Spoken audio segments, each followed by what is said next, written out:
So he did more trade with Russia than with the EU. Ukraine did. Of course.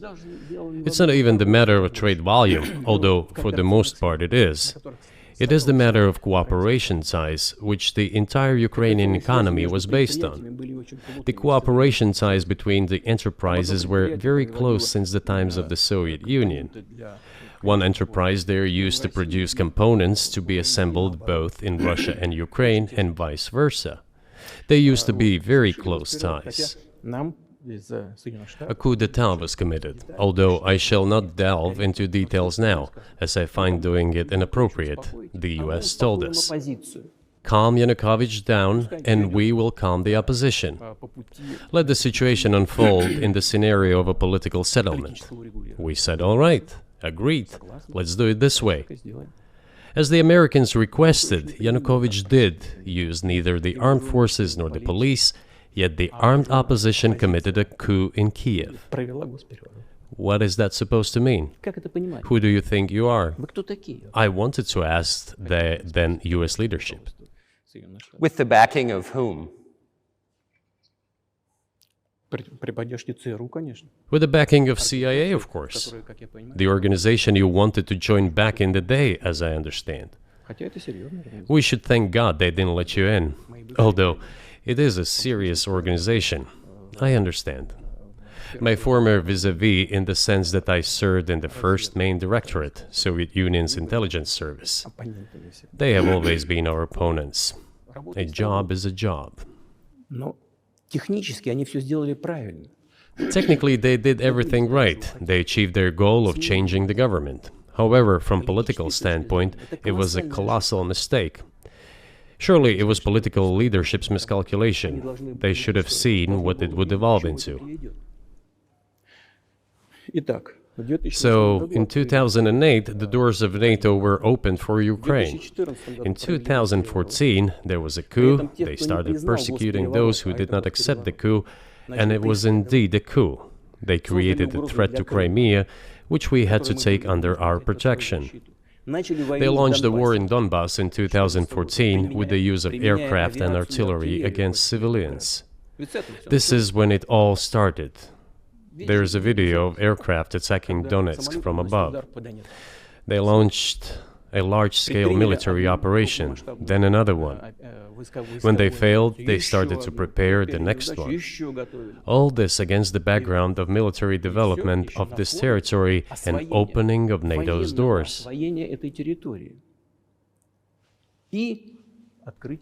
How could we not express concern over what was happening? From our side, this would have been a culpable negligence. That's what it would have been. It's just that the US political leadership pushed us to the line we could not cross, because doing so could have ruined Russia itself. Besides, we could not leave our brothers in faith, in fact, a part of Russian people, in the face of this war machine. But that was 8 years before the current conflict started. So what was the trigger for you? What was the moment where you decided you had to do this?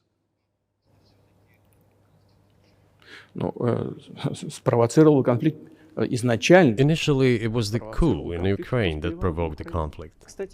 By the way, back then the representatives of 3 European countries, Germany, Poland and France, arrived. They were the guarantors of the signed agreement between the government of Yanukovych and the opposition. They signed it as guarantors. Despite that, the opposition committed a coup, and all these countries pretended that they didn't remember that they were guarantors of the peaceful settlement. They just threw it in the stove right away, and nobody recalls that. I don't know if the US know anything about the agreement between the opposition and the authorities, and its 3 guarantors who, instead of bringing this whole situation back in the political field, supported the coup. Although it was meaningless, believe me, because President Yanukovych agreed to all conditions. He was ready to hold an early election, which he had no chance of winning, frankly speaking. Everyone knew that. Then why the coup? Why the victims? Why threatening Crimea? Why launching an operation in Donbass? This I do not understand. That is exactly what the miscalculation is. CIA did its job to complete the coup. I think one of the deputy secretaries of state said that it cost a large sum of money, almost 5 billion. But the political mistake was colossal. Why would they have to do that? All this could have been done legally, without victims, without military action, without losing Crimea. We would have never considered to even lift a finger if it hadn't been for the bloody developments on Maidan. Because we agreed with the fact that after the collapse of the Soviet Union, our borders should be along the borders of former Union's republics. We agreed to that. But we never agreed to NATO's expansion, and moreover, we never agreed that Ukraine would be in NATO. We did not agree to NATO bases there without any discussion with us. For decades, we kept asking, don't do this, don't do that. And what triggered the latest events? Firstly, the current Ukrainian leadership declared that it would not implement the Minsk agreements, which had been signed, as you know, after the events of 2014 in Minsk, where the plan of peaceful settlement in Donbass was set forth. But no, the current Ukrainian leadership, foreign minister, all other officials, and then president himself said that they don't like anything about the Minsk agreements. In other words, they were not going to implement it. A year or a year and a half ago, former leaders of Germany and France said openly to the whole world that they indeed signed the Minsk agreements, but they never intended to implement them. They simply led us by the nose. Was there anyone for you to talk to? Did you call a U.S. President, Secretary of State and say, if you keep militarizing Ukraine with NATO forces, this is going to be we're going to act?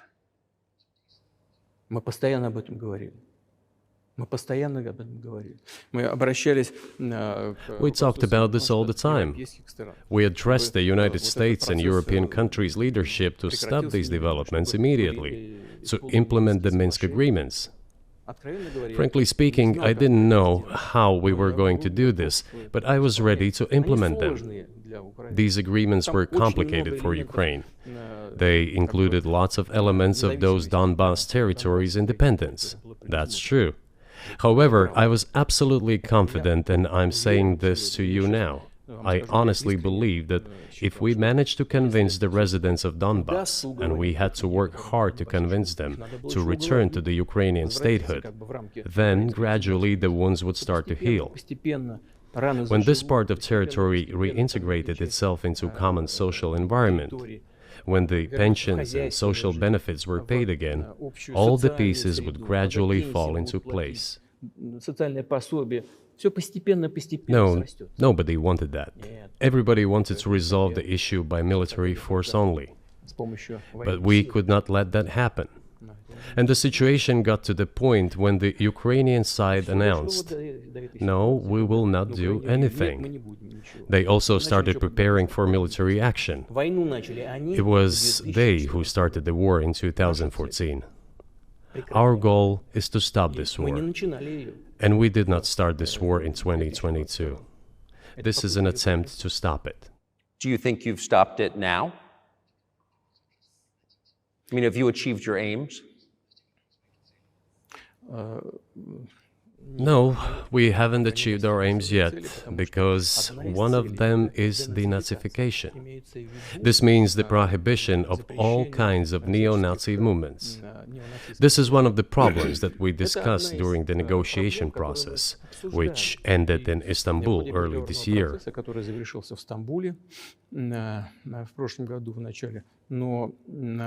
And it was not our initiative, because we were told by the Europeans, in particular, that it was necessary to create conditions for the final signing of the documents. My counterparts in France and Germany said, how can you imagine them signing a treaty with a gun to their heads? The troops should be pulled back from Kiev. I said, all right. We withdrew the troops from Kiev. As soon as we pulled back our troops from Kiev, our Ukrainian negotiators immediately threw all our agreements reached in Istanbul into the bin and got prepared for a long-standing armed confrontation with the help of the United States and its satellites in Europe. That is how the situation has developed, and that is how it looks now. But what is, pardon my ignorance, what is denazification? What would that mean? What is... Да, вот я как раз хочу сейчас об этом сказать. Это очень важный вопрос. Денацификация. That is what I want to talk about right now. It is a very important issue. Denazification. After gaining independence, Ukraine began to search, as some Western analysts say, its identity. And it came up with nothing better than to build this identity upon some false heroes who collaborated with Hitler.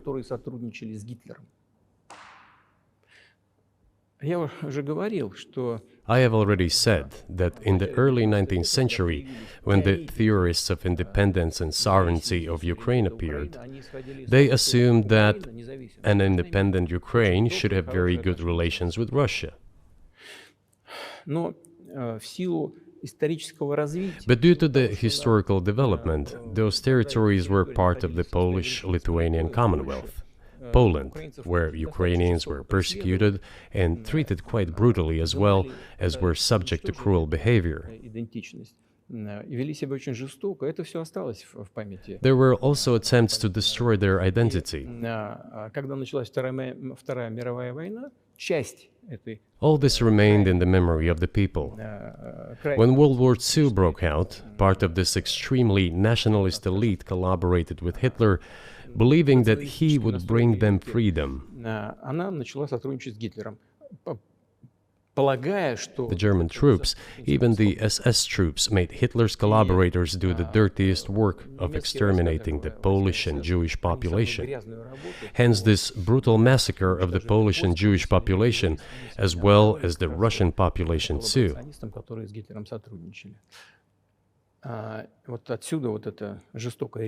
This was led by the persons who are well known, Bandera, Shukevich. It was those people who were made national heroes. That is the problem. And we are constantly told that nationalism and neo-Nazism exist in other countries as well. Yes, they are seedlings, but we uproot them, and other countries fight against them. But Ukraine is not the case. These people have been made into national heroes in Ukraine. Monuments to those people have been erected. They are displayed on flags. Their names are shouted by crowds that walk with torches, as it was in Nazi Germany.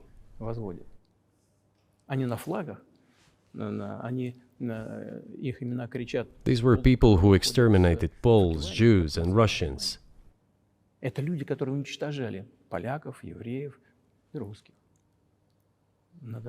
It is necessary to stop this practice and prevent the dissemination of this concept. I say that Ukrainians are part of the one Russian people. They say, no, we are a separate people.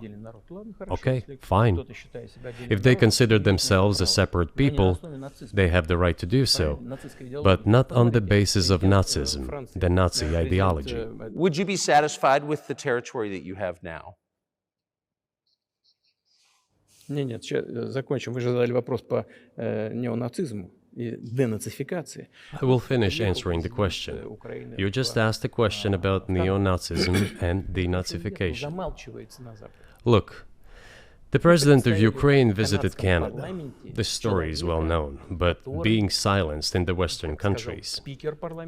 The Canadian Parliament introduced a man who, as the Speaker of the Parliament said, fought against the Russians during the World War II. Well, who fought against the Russians during the World War II? Hitler and his accomplices. It turned out that this man served in the SS troops. He personally killed Russians, Poles, and Jews. The SS troops consisted of Ukrainian nationalists who did this dirty work. The president of Ukraine stood up with the entire parliament of Canada and applauded this man.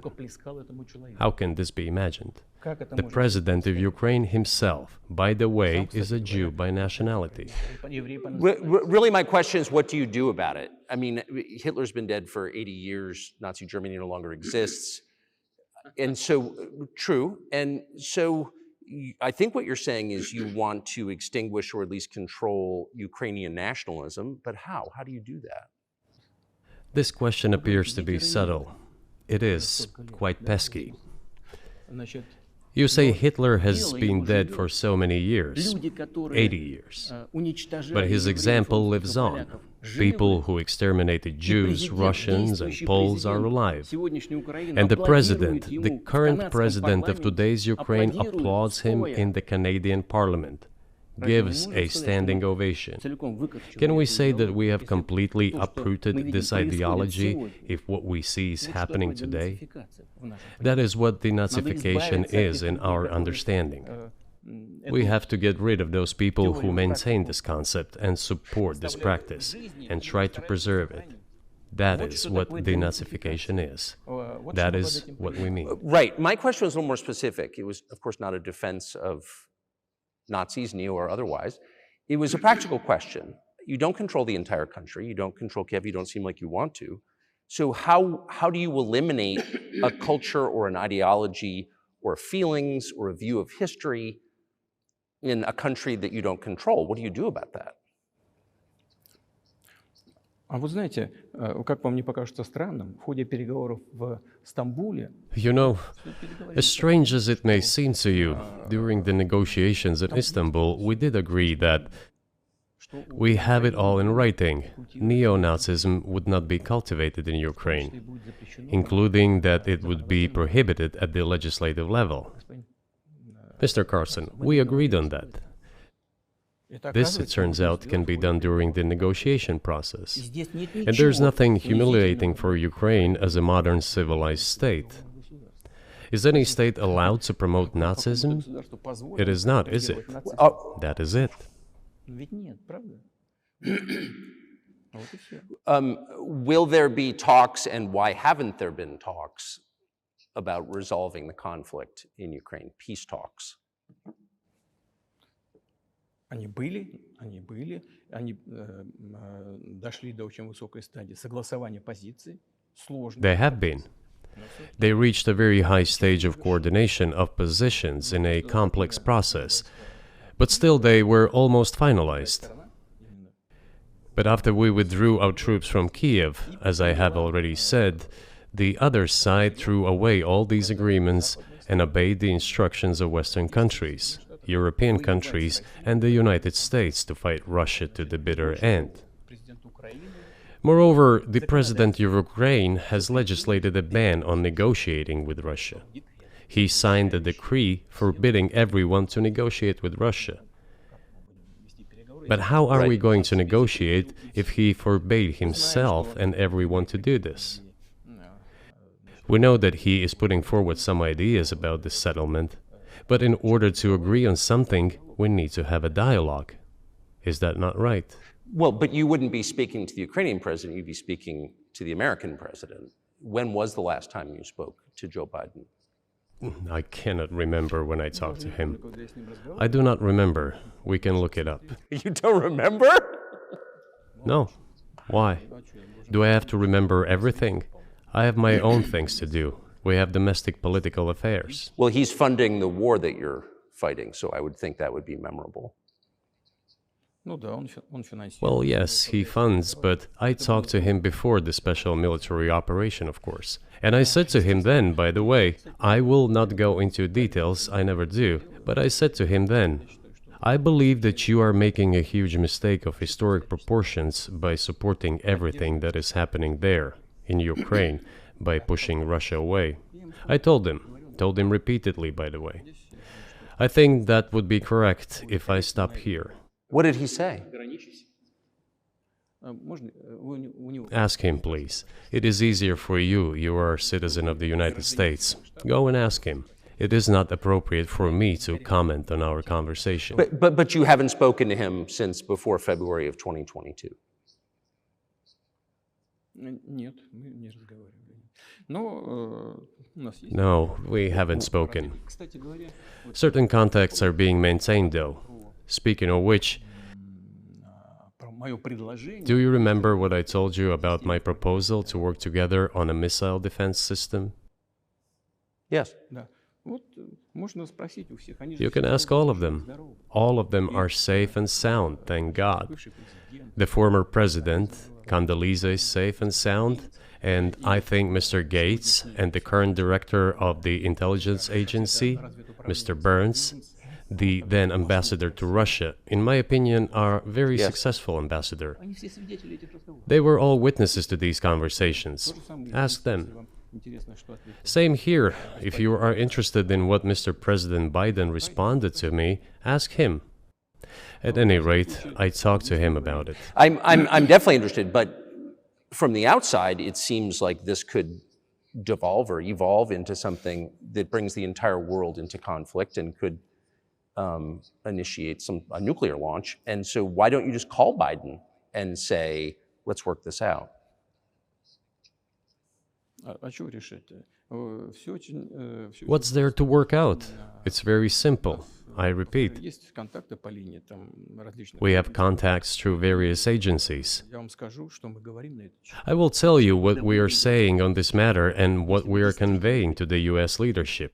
Боевые. If you really want to stop fighting, you need to stop supplying weapons. It will be over within a few weeks. That's it. Тогда можно договориться. And then we can agree on some terms. Before you do that, Что проще? stop. Чем мне звонить? What's easier? Why would I call him? Или What should I talk to him about? Or beg him for what? And what вы messages do you собираетесь get back? поставить такое-то оружие на Украину? You're going to deliver such and such weapons to Ukraine? Oh, I'm afraid, please don't. What is there to talk about? Do you think NATO is worried about this becoming a global war or a nuclear conflict? At least that's what they're talking about. And they're trying to intimidate their own population with an imaginary Russian threat. This is an obvious fact. And thinking people, not Philistines, but thinking people, analysts, those who are engaged in real politics, just smart people, understand perfectly well that this is a fake. Раздувается. They're trying to fuel the Russian threat. The threat I think you're referring to is a Russian invasion of Poland, Latvia, expansionist behavior. Can you imagine a scenario where you sent Russian troops to Poland? Только в одном случае, если со стороны. Only in one case, if Poland attacks Russia. Why? Поэтому Because we have no interest in Poland, Latvia, or anywhere else. нигде. Why would we do that? We simply don't have any interest. It's just threat mongering. Well, the argument, I know you know this, is that, well, he invaded Ukraine, he has territorial aims across the continent, and you're saying unequivocally you don't.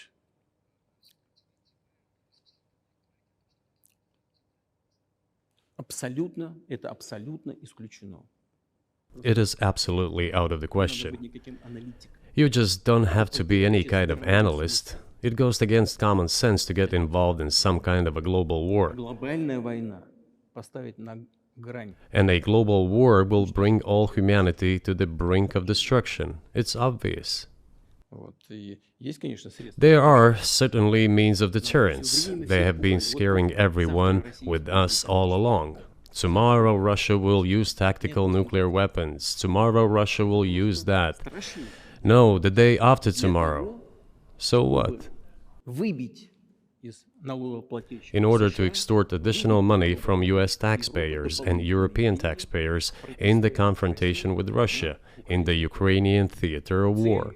как можно The goal is to weaken Russia as much as possible.